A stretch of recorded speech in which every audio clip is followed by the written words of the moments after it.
Anita Baker. Oh, man. The songstress. She the new Lauryn Hill? I think she is. She got to be something bigger than this. This has got to be... Because Aretha Franklin's passed on. Yeah. I heard she was like this, too. Then who was it that she said that ain't no way they need to be on a bill with me? It was somebody... you was telling the story about... It was something about Aretha Franklin and like... I can't remember what it was. Like she was talking bad about somebody. Was it Diana Ross? Somebody she was talking about? Oh, and she was like, "Hey, she don't need to be on no bill with me." I forgot. It was she was talking about somebody. Patti LaBelle. Was it Patti? Why wasn't her and Patti? Was it her and Patti that had beef? Well, so here's the thing: the Patti and Aretha beef. It's one of those things. I think nobody can prove it, but it just looks like there is beef, right? It just makes sense that there would be beef. Or there's been some little shady things that have happened, or we've all seen that video with Aretha coming into that room. Was it the White House? Yeah, the White House, and then Patti puts her hand out, and Aretha's like, "Girl, no, thank you." So there's we don't know if there really was beef, but maybe. But either way, Anita Baker, ma'am. Okay, look, we love you. We do. But enough with the shenanigans. Either poop or get off the pot or sing or get off the stage. Pick one. So she was supposed to perform in Atlanta for Mother's Day, right? This past Sunday. And canceled the show, like, what was like the day of, like literally that day. So people found out via like email. 20 minutes before showtime. They got an email. The venue issued an email explaining simply that Baker's show was being canceled due to late, unforeseen circumstances, and they added that the ticket holders would be issued a refund. There's a TikTok video I saw of a woman who said that Anita can't come back to Atlanta. So I don't know how much weight she holds with that threat. Like, I don't know if she can hold. Like, I mean, that ain't trick saying you can't come to Detroit. Like, but Anita, what the hell? I mean, now it seems like every concert there's a problem with her. So there was the one that she's supposed to be doing with Babyface, and then all of a sudden they were no longer on tour together anymore. So what the hell? Okay, so allegedly Anita Baker and Cheryl Lynn had a beef 9 years ago. On Twitter. Encore? They got into it. I just Googled it because I just want to make sure. You said on Twitter? Mm-hmm. So, fun fact, Cheryl Lynn does not have a Twitter account. So she was beefing with the fake Cheryl Lynn account. She was beefing with a fake Twitter wait till I see you in these streets. And we found out. Yeah, we just recently found out that Cheryl Lynn does not have a Twitter account. The Meg Thee Stallion or something. Yeah. She was like, "Oh, girl, if you want to sample this song," and we didn't. No one took it as like disrespect. It was like, okay, but she had, Encore was doing real big at that point now because she just got her master's back. So we're like, okay, TikTok. Like we figured, hey, Cheryl Lynn trying to get some extra coins. So yeah, this Cheryl Lynn account went in on Anita. Anita's just said, check my. It says she said check my discography, and that's all she said. But the Cheryl Lynn account kept going in. Mm-hmm. Maybe somebody told her, "Hey man, there's not really Cheryl Lynn over there." I just got off the phone with her. They was like, Anita was like, call her up now. Call Cheryl Lynn and see what's going on. I ain't typing no words. What is it, Twitter? Yeah. I ain't tweeting nothing. But so is she the next morning? I mean, or is she? Lauryn Hill's younger, so I guess. Well, so as far as the comparison, it's just more or less having a fucked up show situation, or with going to a Lauryn Hill concert that's supposed to start at 7. Yeah, you wait 3 hours. You're waiting 3 hours for her to show up.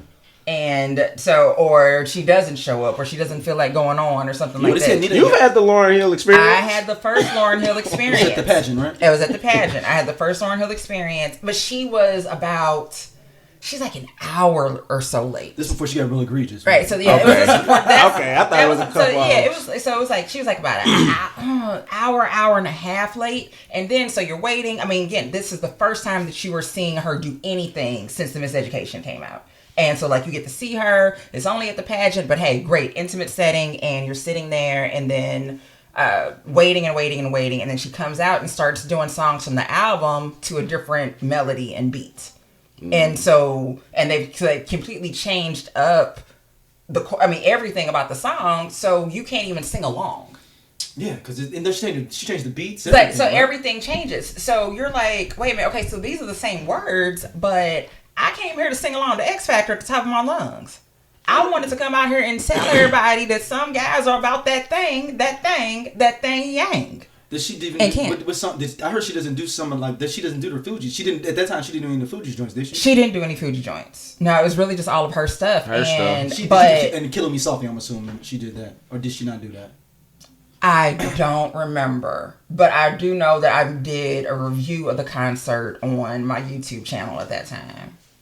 And so somewhere in there, in that archive is where you'll find my exact. Would you like to promote it right here and tell people to go look at that review? Well, maybe yes. So when we get done with this, like I'll double check and make sure that it's there or make sure that it's up. And it'll just be on my. Make sure that it's still up. Like, yeah, like 12 years ago. Right. Like, well, funny thing, because my Love Jones Ruined My Life, that one's still up, and that's still doing numbers. Oddly enough. Really? Like, Love Jones, I think, ended up on Netflix. And I think people started typing in Love Jones, and I started popping up. So, I made that 12 years ago.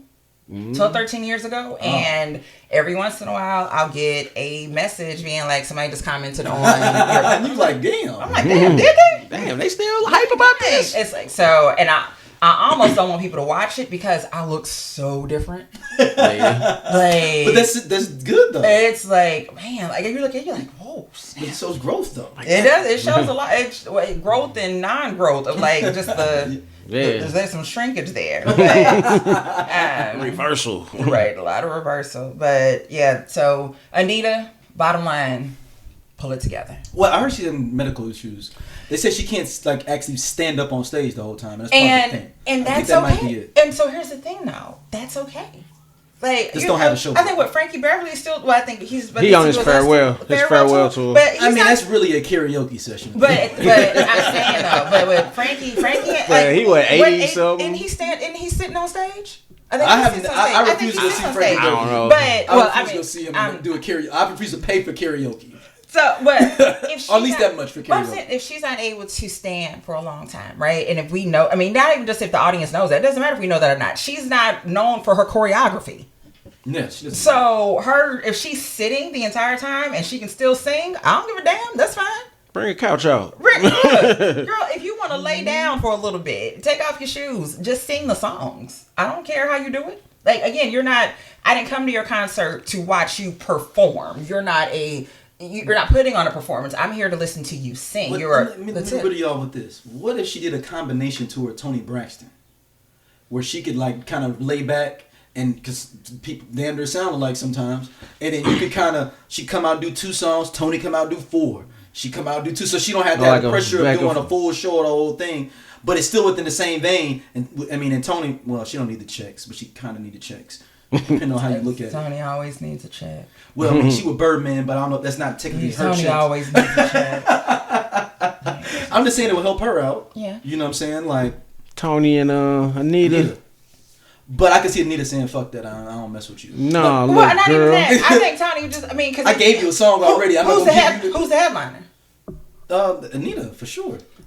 I mean, I don't think Toni would be. I'm saying Anita would probably be like, I already gave you a song. Yeah. Or 2 songs, technically. That's all I need to give you. I ain't give you no 2 or 2. I can see, if she's as petty as she was a Babyface. Let's just go. They lucky Luther ain't alive. Hey, what group was that? What group was that told them don't look at him? Oh, was it In Vogue? Yeah, because they was on tour with him. They was on tour with him. And they said we couldn't look at him in the face or something like that. Like they budgeted or something. Like, you can't look me in the face. Good gravy. Hey, man, how would the landscape have been different if Luther was alive on these older legacy tours? I don't know. I don't know. Would him and Charlie Wilson be getting into it right now? No, so I feel like Luther would have been a diva. So would Luther mess with these younger producers? Maybe not. I think Luther would have been a diva. So it would have been a whole. Basically, he would have got into it with all the female artists. Like that's what he'd be going against. The dudes would be like, I ain't dealing with that. I ain't dealing with that. Like, yeah, but that's what it would be. I think there'd be some diva stuff. Like, I've got too many problems with the Gap Band already. I ain't doing this again with y'all. Name my brothers. Yeah, I ain't fucking with Luther. Let the boy do his thing. So shout out to Anita. She just needs to retire. Let her do it. She should do like a Netflix live or something, like a show live for like Amazon, and just do the last one. Get the check. If you want to see my live show, go to streaming. Here's my thing. It's the generally speaking, when an older artist starts touring again, it's for a check. Because like Anita has gone on hiatus for. When she had her kid. She had the kid. But she got her masters back too. For like her first 2 albums. So she does she has those the first set of albums that all come out, and then she takes a hiatus. She comes back with the album that has Body and Soul album, right? Which is when I apologize. Yeah, so that's when I became the fan, right? And went back to her. Fairy Tales on that too. No. This was the one in the 90s. This is the 90s. With I Apologize and Body and Soul. So that's when she came. And it was like, okay, Nita. But Nita came back and was was pretty much like, look, I know it's a little young hef out here to sound like me. But just in case you forgot, I am the song Stress. And here's a quick little album for you. And then she burnt out again for years. So she had her son. Didn't she have her first kid? Well, both. Her sons are in that time. She had a bad miscarriage on one of them, I think. That I don't know. Or a bad pregnancy, or one of those. Yeah, I just know she had kids. That's how Tony got close and brought you home. Right. So she did the Body and Soul album. Then she goes on hiatus again. Right. Well, okay. Let me drop this album for you real quick. I got to get back home to these kids. Right. We were good. And then she came back again with another album, and that's one that has "You're My Everything" on it. Great album. Right. And then it's like, okay, Anita Baker. Then she covered Tyrese. So I love the album you talking about is Rhythm of Love, the 94. Have I told you I love you? That's what it is. Rhythm of Love. That's what that's called. Have I told you I love you? Did she redo the Tyrese? I remember hearing it. I don't know. She may have. I don't know. But then after that, then she leaves again. Right, so we gotten used to she gonna put out a bomb ass album and then go mind her business. But now she's been touring, and the tours are not touring like they used to compared to her. Remember we had looked at her tours before from like the 80s. From the 80s, like she was killing it. So again, usually what has New Edition always said? They never made money from their work. From their albums, they made money on the road. They always made money on the road. When artists go back on, when they go back on the tour, usually it's for a check, unless you just kind of want to do it, right? So like if the Rolling Stones went on tour right now, they don't need a check. They just doing it because they ain't got shit else to do. No, I'm gonna go. So that Rhythm of Love album sold 2 million records, and she was mad because of the bad promotion. No, think about that. She did 2 million on this album, and she was like, "I need to leave the label because y'all didn't promote this enough." And 2 times platinum. But I'm going back to what you were saying, like. She was supposed to get Love Should Have Brought You Home. And the other joint. That's the beef with Babyface right there. You gave my songs to that heifer. That's the beef. That's the beef right there, man. And she a young cute one too. That's the beef. And she got a little cut. And she got a short haircut like me. Short haircut like me. And she got sisters. Yeah, that's the beef right there. She was supposed, them songs was hers, and then she the fast paced joint was supposed to be Anita Baker too. The other one that she got on the Boomerang with Tony, with Babyface and Tony do. I know the song.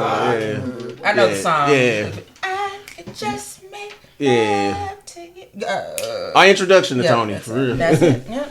Like with Tony with the old nose. Yeah, that's the beef. Like that's the first nose, Tony. Oh, I didn't even think about that. That's the beef. Then when you said that, I was like, if she was supposed to get them songs, I would have sold a few more million. Give You My Heart is the name of the song. Yeah, there you go. I would have sold a few. So she been holding. She was like, "You lucky I'm letting you on this tour. You lost me money." Yeah. Because the Boomerang soundtrack is 92, 93. Her album is 94. She ain't had the best of production on her, she said. She felt like, at least in this article it said. And that's what she didn't like what the label did. I love and she that. think about that album is what, like... The Body and Soul album? Yeah, like that one, when I heard Body and Soul, if that comes on... I'm about to sing it loud and off key, and I need the version that's not the radio edit because it's some extra that she does in there. I got to get them ad libs in. Yeah, so is it a bridge, some bridges and ad libs? It's a bridge in there that I need to do. So like I said, for me, that's what put me on to her. Like my mom had listened to her. I don't understand. So the compositions album, the album before that album, sold 1 million, but she wasn't mad then. That was in 90. But the other one just sells 2 million. She's like, they ain't Electra promoted enough. I'm out. Cause they had them radio songs. I guess that one probably. I don't know. Yeah, I mean that could be the big. Okay, but then she might have had some problems then because the album before that, Giving You the Best I Got, had sold 3 million, and that was in '88. What's her high sell now? I think it's this one. The Probably 3 is. 3 million. Giving You the Best I Got, 3 million. Ah. So the one before that is Rapture. That's '86, Mm-hmm. and that one has. Damn, that one's got 5 million. Same. 8 million worldwide, 5 million in US. Close to Damn. Almost went Hey, diamond. Hey, yo, Anita, the Rapture album, does that have Sweet Love on it? Yep, Sweet Love. How sweet it is! Sweet Love and You Bring Me Joy. Yeah. Caught Up in Angel. the Rapture. Yeah. Angel on there. That's Angel's on that. Oh, the next one. yeah. Okay. But then her No one in the world. Damn. The best of same me- old, same old. Same old love. Three. Ah. It's got like 5, 6 major singles. Oh on yeah, it. that's a straight And it playthrough. Pretty, honestly, that most of those songs, that's what's on the Best of Anita Baker. If you buy that album, like that's what's on there. That's the Saturday morning you hear your mom Yeah. blast and you smell that 86. pine salt. Yeah. That's 86. 83 is Songstress. That's got Angel on there. Mm-hmm. Okay. 83. That's her first album. That's got Okay. Angel on there. With Same Old Love. That's it. Oh no, that's on the next That's one. a single, Okay. major single is Angel. You're the Best Thing Yet. Is Yeah. Another single. No More Tears. Feel the Need. But the ones that we would know would be Angel and You're the Best Thing Yet. Mm-hmm. But that Rapture's dude, that Rapture's so, oh my God. She was putting up, she almost went diamond. That's what I'm saying. Yeah, she was doing Nelly numbers in the 80s. Right, and then for the younger viewers, you have to understand. 86. You have 8 to million understand records. to sell Yeah, that's a crazy. million records in the 80s is a big deal because you really had to. Hell, gold, 500,000. Gold. 500,000. Most guys came in like, You prayed for a gold album. Not even gold. Some guys, I've got what interviews like, if we did 100,000, I was gonna be cool. Right. Like, Going we could be on tour. We Going could be good. gold was a Gold. big deal. It was a very big deal. So to sell a million records because you had to physically go to a store to purchase an album, right? So you got it, and at that point, either you got it on cassette or you got it on vinyl.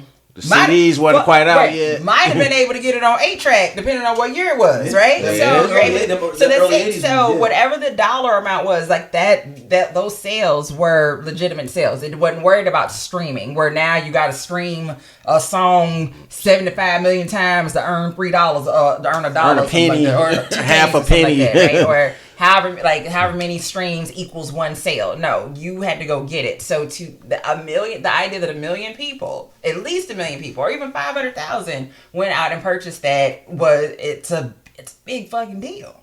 It really is. And for her to do that in the 80s, ain't And still sell a few million in the 90s. A couple of selling million in the millions in the 90s. She sold 2 million was mad. That's what I'm saying.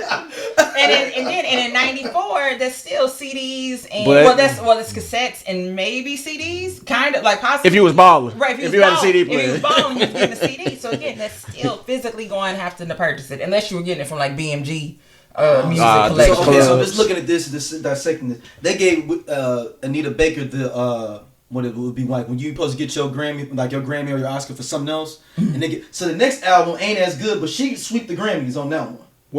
That was for the Giving You the Best album. Got Song of the Year, Album of the Year. Well, Giving You the Best That I Got is the best song. So was that 87?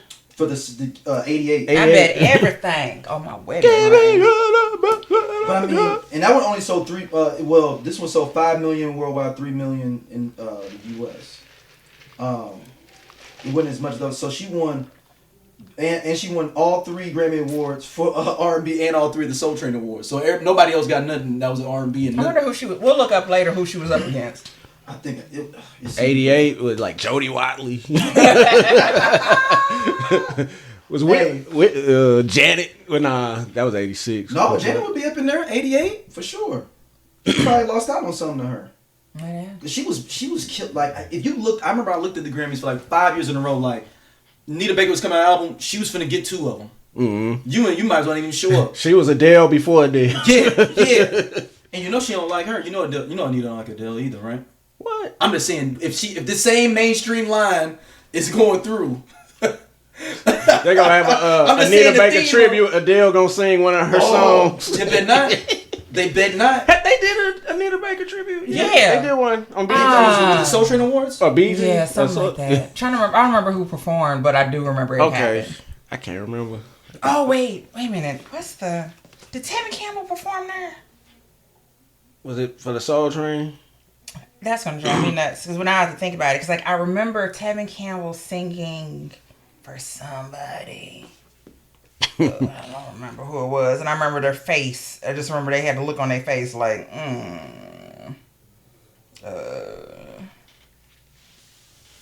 I know. Anita Baker tribute BET Awards 2018. Okay. Glad to see did Sweet Love. She was cool with that one. Marsha Ambrosius did Caught Up in the Rapture. Yolanda Adams sang You Bring Me Joy. Jamie Foxx. Jamie Foxx. I don't know what he's saying. I wonder who had they announced the Lifetime Achievement? Well, the awards nominees for BET. Ace of the Year '88. Jodie Watley won Best New Artist. I